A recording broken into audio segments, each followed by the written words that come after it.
Well, firstly, it's something that has a very vast background. So my mother is an activist, and she exposed me to activism, but I didn't stop there. You know, it's not as simple as just seeing somebody doing the work and attending and, oh, I'm an activist.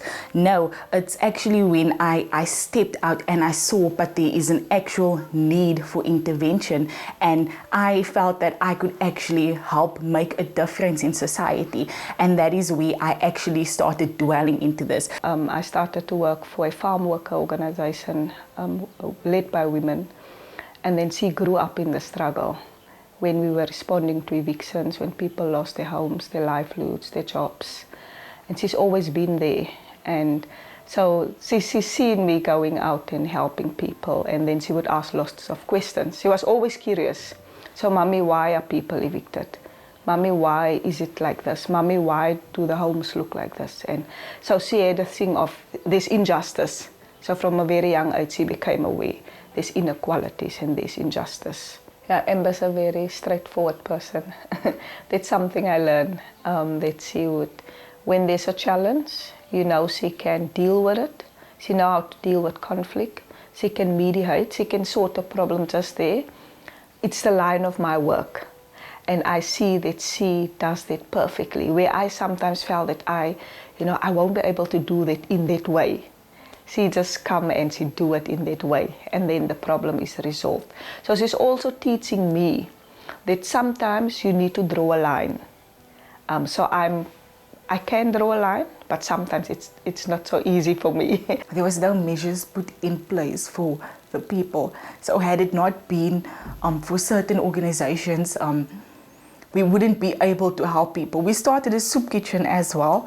So I was part of the people who started the soup kitchen, and I was there making the food, where we provided people with porridge in the morning and a meal in the evening. And since COVID has started, our soup kitchen is still running. I can take you guys a little later to show you outside we have a little storage unit with our ingredients and the things that we use for the soup kitchen. So we are an intergenerational organization, but we are youth-led. So what we do is, I feel that a crucial or an important stage of people's lives is when they are actually young women. We specifically work with young women, but we are not limited to working with boys. We work with boys and men as well. But our primary focus is working with young girls and women. So we start there because women, especially in our communities, are often expected to be a certain way, or they are not invested in because they are expected to be housewives. So that is where we come in, and we educate women on their rights and taking up their place in society. We want them to create better lives for themselves. So some things that we do is, for example, during Child Protection Week, we did self-defense training. I did a self-defense course a couple of years back, so I could now actually tell the kids, but this is what we're going to do, because I'm considering the crime that is happening, or the war on young girls, on children, and on women's bodies. We thought that we would start there. So that is one of the initiatives that we have taken.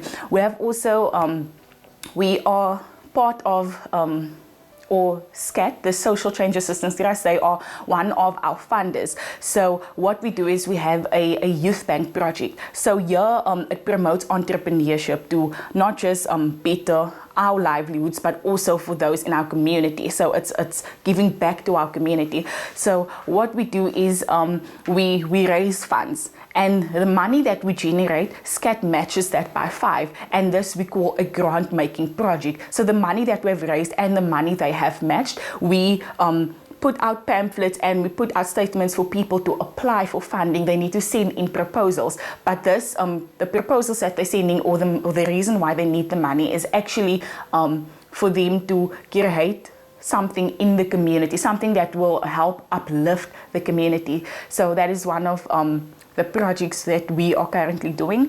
We also started like Celeste was at the event where we did we started a play. So I was the stage manager, and the play dealt with women, young girls, peace and security and the issues that they face on a daily basis. So I would say that peace building is